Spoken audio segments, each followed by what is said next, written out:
Everybody. So yesterday, Karen, Mark, and I did our latest Changing the Conversation workshop, and yesterday was on speaks louder than words, maybe. Um, so quick recap as to what happened. We focused on two of the speech acts, two of the ways that we make action happen in language, and we focused on assessments and generalizations and assertions.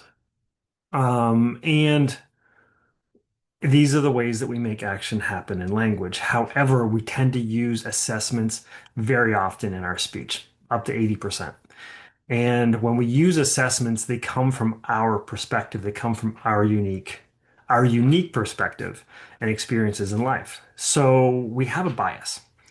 And that this is the way that we see life and the way that we make our decisions and that kind of thing. So what we focused on in that workshop was the working with assessments tool, where we take an assessment, a positive or negative one perceived by us, and then we break it into two different columns. We have what does it open up for me and what does it close down for me.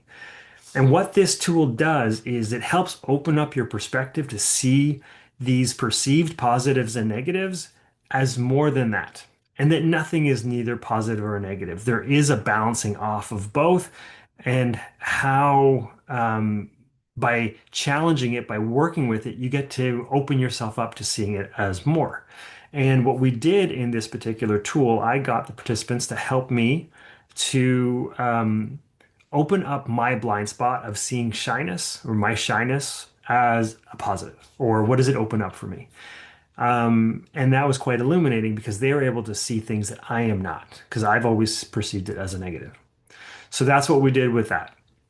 And then we gave the participants a chance to dive in and to work with their own assessments, pick a perceived positive and a perceived negative, and then break it down into what does it open up and what does it close down. And what we discovered is that nothing is positive or negative, and that there is value in seeing what it opens up and what it closes down. And it provides us an opportunity to move forward in our conversations. If we can become more aware of how we're using our assessments, then we can see it in others, and we can challenge those and try to get to the heart of the matter that's underneath those assessments, and maybe challenge them a little bit.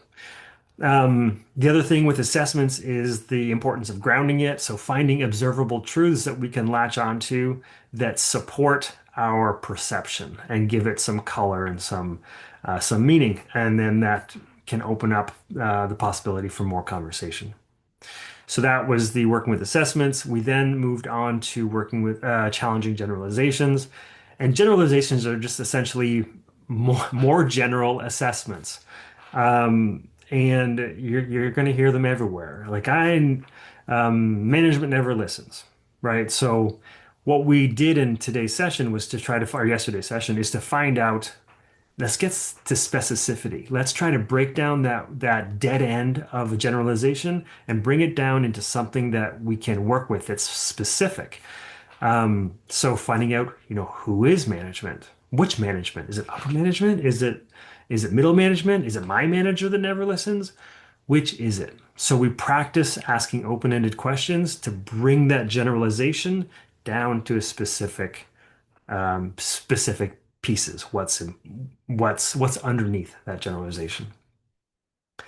So those are the tools that we covered: challenging generalizations and working with assessments, and helping people to see their way of seeing things from a broader perspective, so it opens them up to future possibilities, improved conversations, and the like.